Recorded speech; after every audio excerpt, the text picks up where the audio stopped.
Olá, hoje é quarta-feira, 26 de outubro. O Senado Notícias está no ar. O plenário do Senado aprovou a medida provisória que dispensa a obrigação de doação de vacinas para a Covid-19 pela iniciativa privada para o Sistema Único de Saúde. A condição foi imposta por lei em 2021. O setor privado poderia oferecer a vacina contra a Covid-19, mas teria que doar metade do estoque para o SUS. A medida provisória editada em março de 2022 tornou desnecessária essa doação.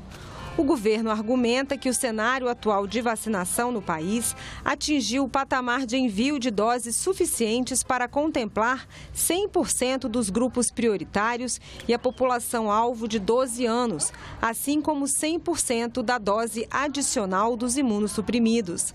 A MP já foi aprovada pela Câmara e precisa ser votada até esta terça-feira para não perder a validade. À época da edição desse diploma legal, não seria razoável permitir que a vacinação de pessoas fora dos grupos prioritários ocorresse, em função do seu maior poder aquisitivo e também de sua possibilidade de pagar pela imunização, antes de outros indivíduos que, com maior risco, poderia contrair a Covid-19, até porque isso redundaria em menor eficiência da imunização da população como um todo e em exacerbação das iniquidades em saúde. No entanto, felizmente o cenário mudou. Mudou principalmente da forma epidemiológica, assim como também com a expressiva diminuição do número de casos novos e de óbitos, graças à vacinação em massa. Essa legislação foi muito importante naquele momento, não é? E agora, revogando a lei original, que é a Lei 14.125, as clínicas privadas, as farmácias podem adquirir os imunizantes e venderem, como também fazem com outras vacinas. Essa lei que ora é revogada por esta medida provisória, que eu tive a satisfação de ser o autor, que culminou o projeto, que culminou com a Lei 14.125, foi muito importante, foi obra do Senado Federal para que pudesse, naquele momento, serem adquiridas as vacinas da Pfizer, da Janssen, pelo governo federal. Portanto, o Congresso Nacional buscou trabalhar bastante e de maneira eficaz para poder fazer esse enfrentamento. Um outro projeto aprovado pelo plenário destina 2 bilhões de reais para as Santas Casas, que são entidades privadas sem fins lucrativos e que complementam o Sistema Único de Saúde. Os recursos virão de saldos de repasses da União constantes dos fundos de saúde e de assistência social de estados, do Distrito Federal e de municípios e poderão ser utilizados até o fim de 2023. Os senadores aprovaram também medida provisória que limita o reajuste das taxas de foro e de ocupação dos terrenos da União. Pelo texto aprovado na Câmara, o reajuste fica limitado a 10,06% até o fim deste ano. A partir de 2023, o percentual máximo será de 2 vezes a variação acumulada do Índice Nacional de Preços ao Consumidor Amplo, o IPCA, do ano anterior, ou de 10,06%, o que for menor. Essas taxas são uma espécie de aluguel pela ocupação de área pública federal por pessoas ou empresas. Para dirimir de modo permanente a questão e evitar novas ocorrências futuras de reajustes onerosos ao contribuinte, o novo texto determina que o reajuste observará o percentual máximo de atualização estabelecido em regulamento, aplicado sobre os valores cobrados no ano anterior, ressalvada a correção de inconsistências cadastrais, o que amplia a governabilidade sobre os reajustes em benefício dos cidadãos. O PLV aumentou significativamente o alcance da proposição original, de modo que a tornar a gestão e a alienação dos bens imóveis da União menos burocrática e mais eficiente, com provável ganho ao erário. O projeto de lei do senador Rodrigo Pacheco, que reabre por 120 dias o prazo de adesão ao regime especial de regularização cambial e tributária, conhecido como Programa de Repatriação de Recursos, deverá ser analisado na primeira quinzena do mês que vem. O projeto é parte de um pacote que tem o objetivo de viabilizar o pagamento do piso salarial dos enfermeiros. Este projeto foi um dos projetos que a presidência compreendeu juntamente com os líderes como capaz de gerar uma receita extraordinária, não prevista, para estados e para municípios, além da União, justamente para fazer frente àquilo que o Supremo Tribunal Federal reputa como necessário, que é a fonte de custeio para a fixação do piso nacional da enfermagem. Então, é um dos pilares desse movimento que nós estamos fazendo legislativo. Posso garantir à enfermagem que nós votaremos esse projeto, o senhor está nesse trabalho, juntamente com o relator, e já na próxima semana, na reunião de líderes, nós vamos fazer uma programação em que esse projeto estará já na primeira quinzena de novembro, acredito eu, sendo apreciado pelo Senado Federal, para que possa ser um dos pilares das fontes de custeio para a fixação definitiva do piso nacional da enfermagem.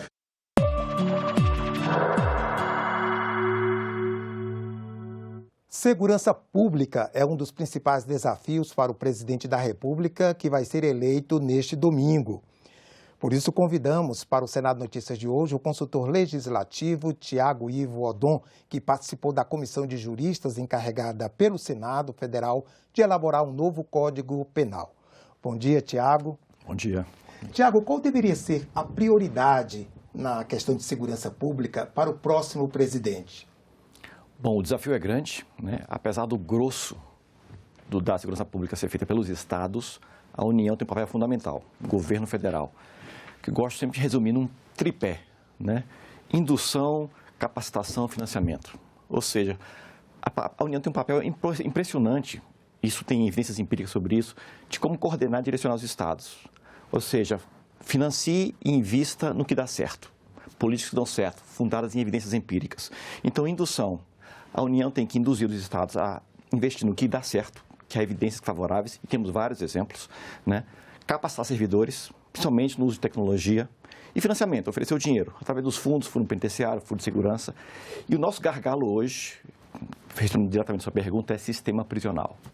Eu acho que é o ponto que deve ser focado pelo próximo governo. Muito bem, Tiago. Segundo o recém-publicado Anuário da Segurança Pública, nós temos ali números e uma série de estatísticas sobre a violência no Brasil. O Senado Notícias foi às ruas e ouviu especialistas sobre o tema. Vamos ver essa reportagem?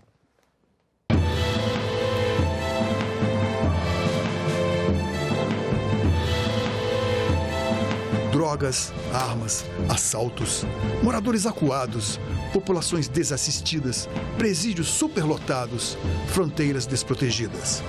Nas grandes cidades, o crime se sobrepõe ao poder do Estado. Se todo mundo tivesse seus empregos, não existia assalto, né? Eu acho que nós teve mais policiamento na rua. Eles procuram diversas formas para poder conseguir roubar, pegar algo de alguém. Os números não dizem tudo, nem são capazes de traduzir o sentimento da população, mas eles são necessários para orientar ações. De acordo com o Anuário do Fórum Nacional de Segurança Pública, 47.503 brasileiros foram vítimas de assassinatos em 2021, 76% por arma de fogo. O dado representa uma redução de 6,5% em relação ao ano anterior, com uma taxa de 22,3 óbitos para 100 mil habitantes. Amapá, Bahia, Amazonas, Ceará e Roraima lideram o ranking de casos. É claro que a queda do número de homicídios leva a diferentes interpretações. De fato, houve uma redução significativa e são muitas variáveis que definiram essa mudança de comportamento no Brasil, né? Eu acho que tem uma vinculação muito grande com a questão da pandemia, com a repressão que houve, fazia com que as pessoas ficassem em casa, fizesse com que o próprio crime organizado em determinadas áreas determinaram que as pessoas deveriam ir para o isolamento, essa coisa toda aí interferiu muito, principalmente homicídios. Você viu que houve uma diminuição muito grande de acerto de conta entre quadrilhas, né, que é uma das variáveis que mais atinge a juventude negra. Que eles falam isso, sempre foi assim, e houve uma diminuição significativa. Mesmo abrigando apenas 2,7% dos habitantes do planeta, o Brasil registrou 20,4% do total de homicídios.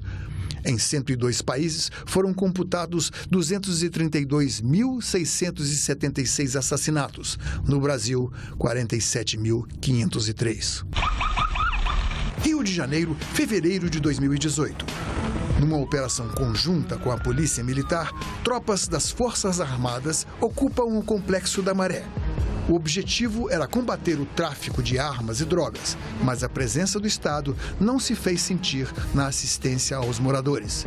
Meses depois, tudo voltou ao que era antes, ou pior. Mostrou o quanto o Estado é incompetente. Ele fez aquela operação de guerra, apenas houve uma migração das quadrilhas tomando outros territórios, né? O próprio governador à época, que hoje está cumprindo pena, ele disse que o objetivo à época era recuperar o território. Recuperou? Não, não recuperou. Ele simplesmente obrigou determinadas quadrilhas a migrarem para outras áreas, criou uma briga interna e o Estado abandonou aquela população. É por isso que cresceu as milícias depois disso, porque a milícia é uma vinculação entre o Estado, o para-Estado e o crime, e toma o lugar do narcotráfico. Então, veja, você tem regiões no Brasil que estão subordinadas a duas grandes tragédias, que é o narcotraficante e os milicianos. Se a pandemia teve como efeito colateral a redução do número de homicídios, por outro lado, pode ter contribuído para o aumento de outro tipo de violência. Em 2021, houve o registro de 230.861 agressões por violência doméstica contra mulheres, com quase 600 mil ameaças e quase 620 mil chamados ao número 190. O Ministério Público concedeu mais de 370 medidas protetivas, um percentual 13,6% maior que no ano anterior. É um problema muito sério aí, que é a violência contra elas. O machismo é muito grande. Com a pandemia, houve uma forçação de barra muito grande de obrigar as pessoas a ficarem em casa. E aumentou muito, entendeu? Se acirrou muito a relação entre as mulheres, os homens, né? Muitos homens continuaram bebendo muita cachaça, consumindo drogas, não produzindo, e as mulheres tendo que segurar a onda. E também muitas mulheres reagiam à violência que os homens cometiam contra elas, muitas vezes legitimamente, né? Então, nós vimos crescer no Brasil, nesses últimos 2 anos, o feminicídio, e Brasília é o carro-chefe. Por definição, cabe ao Estado o monopólio do uso da força. Quando se lança o olhar sobre a violência policial, é preciso refletir não somente sobre os números, mas levar em conta também fatores como a discriminação e o preconceito. Eu, como preto, eu como um cara tatuado, cheio de brincos, eu sei o que é isso. Eu sei o que é passar por violência de todos os âmbitos. Em 2021, ocorreram 6.145 mortes em intervenções policiais, uma redução de 4,9% em relação ao ano anterior. Entre 2013 e 2021, foram 43.171 vítimas fatais, sendo 84% de negros. As atividades criminosas não conhecem fronteiras. Ficam cada vez mais sofisticadas, muitas vezes utilizando tecnologia de ponta.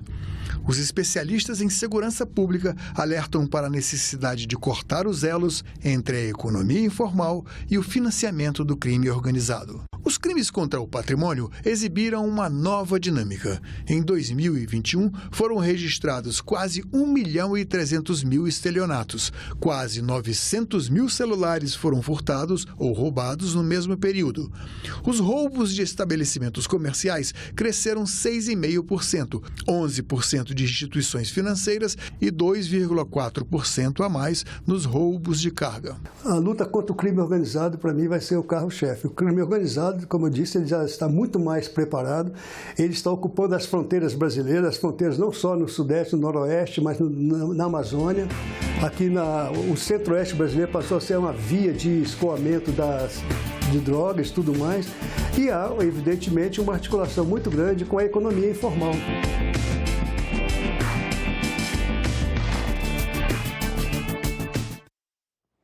Como nós vimos aí na reportagem, que durante a pandemia aumentou a frequência de violência contra a mulher. Nós estamos conversando aqui no estúdio com o Tiago Ivo Odon, que é consultor do Senado. Tiago, as iniciativas do Congresso para combater esse tipo de crime têm surtido efeito na sua avaliação? Tem. O Congresso Nacional tem sido bem ativo nesse combate à violência feminina. Tivemos um aumento, infelizmente, durante a pandemia, né, de feminicídios e violência doméstica. O Poder Judiciário também está atento, né? Aumentou muito as medidas protetivas de urgência, que são aquelas que vêm para proteger a vítima.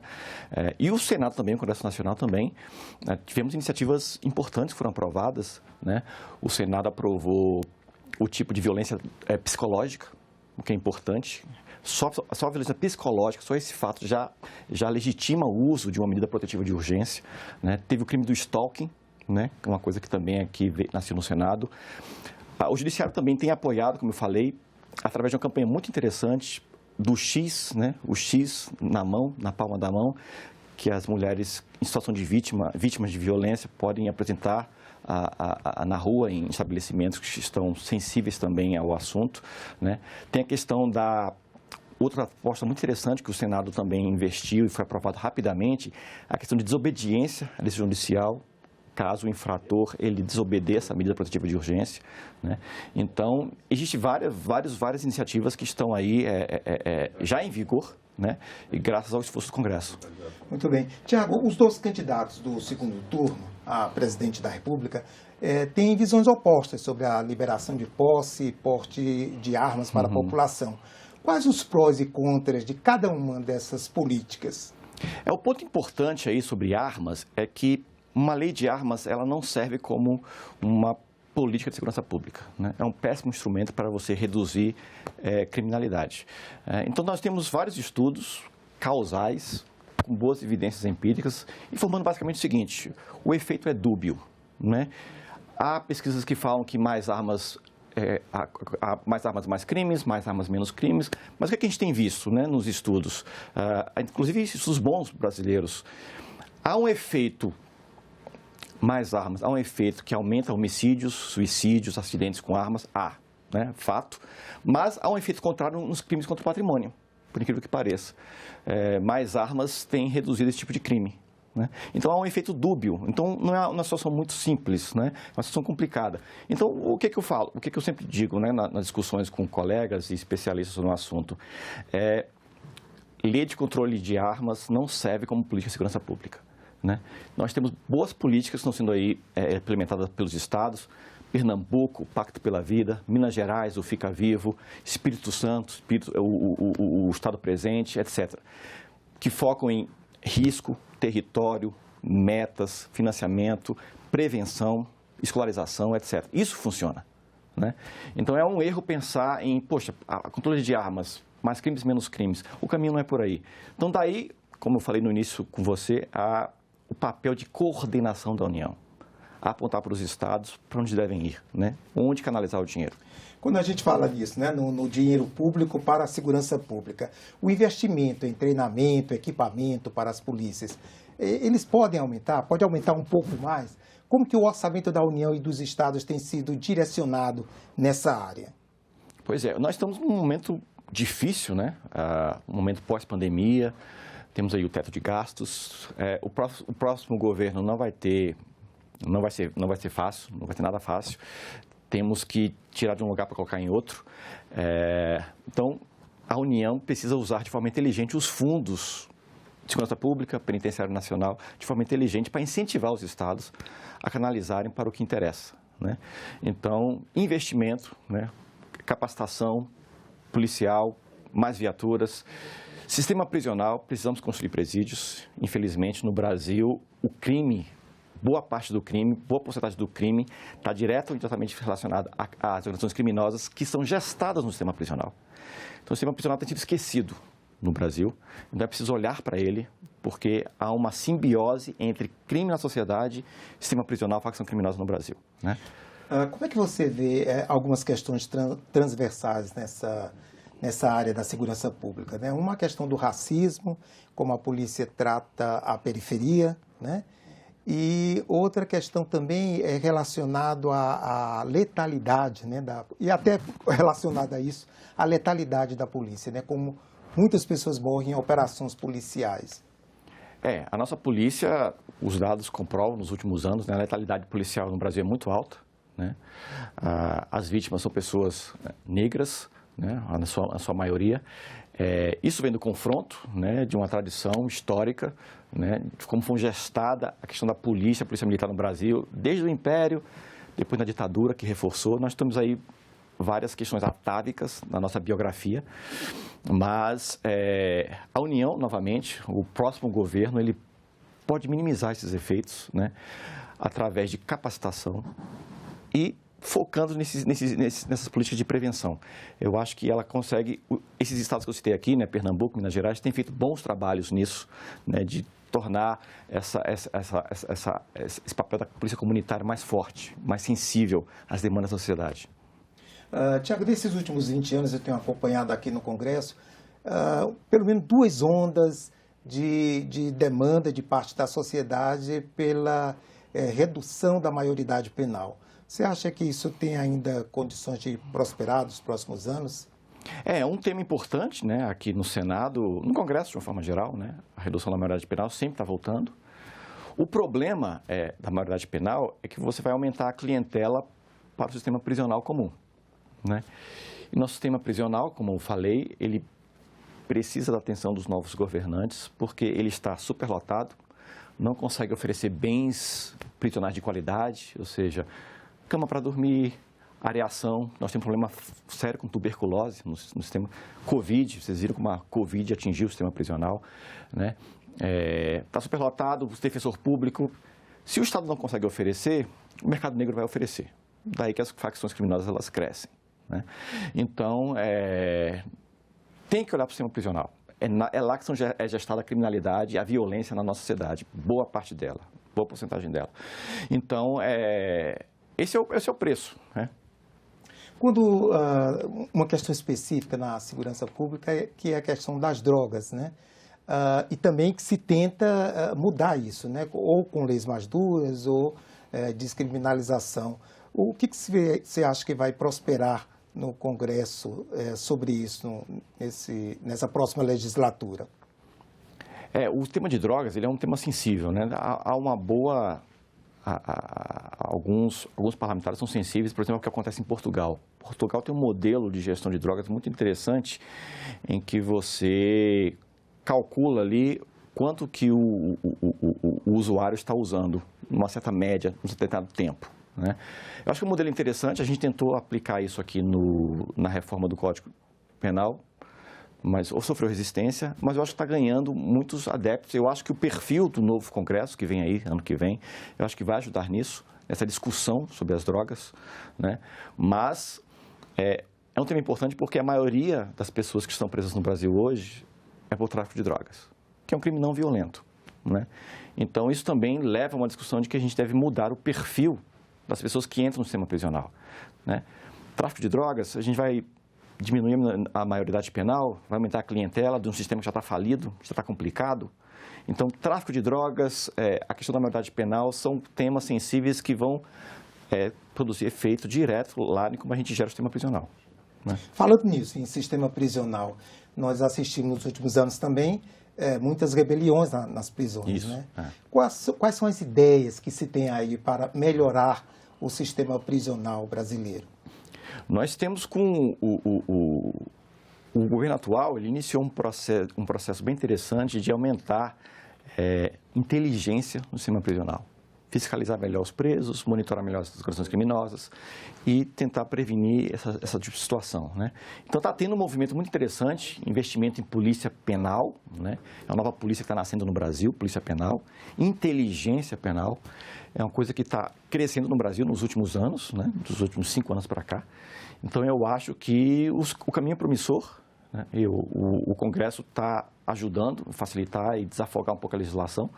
E eu acho que é por aí. Eu acho que... Ok, mas quando se fala mesmo em reforma do sistema prisional, quais seriam os eixos dessa reforma? O primeiro ponto, a gente precisa construir presídio. O sistema está superlotado. Precisa construir presídio, mais presídios de segurança máxima. Temos apenas 5 federais de segurança máxima, precisamos de mais. Os estados precisam construir mais presídios, infelizmente. O sistema está superlotado e não conseguimos oferecer bens prisionais de qualidade, né? Então, as facções criminosas, elas ocupam esse espaço. Se o Estado não oferece, o mercado negro vai oferecer. Então, precisamos, primeiro, construir presídios. Segundo, monitorar a inteligência, a polícia penal e oferecer bens prisionais de qualidade. Comida de qualidade, cama para todo mundo, areação, sol, luz solar, tudo isso, defensoria pública, né? Porque se o Estado não oferecer, as facções estão oferecendo. Ok. Tiago, muito obrigado pela sua participação aqui com a gente. Um prazer. Nós ficamos por aqui. Você pode rever as reportagens desta edição na nossa página na internet, senado.leg.br/TV. Obrigado pela companhia e continue sintonizado aqui na TV Senado.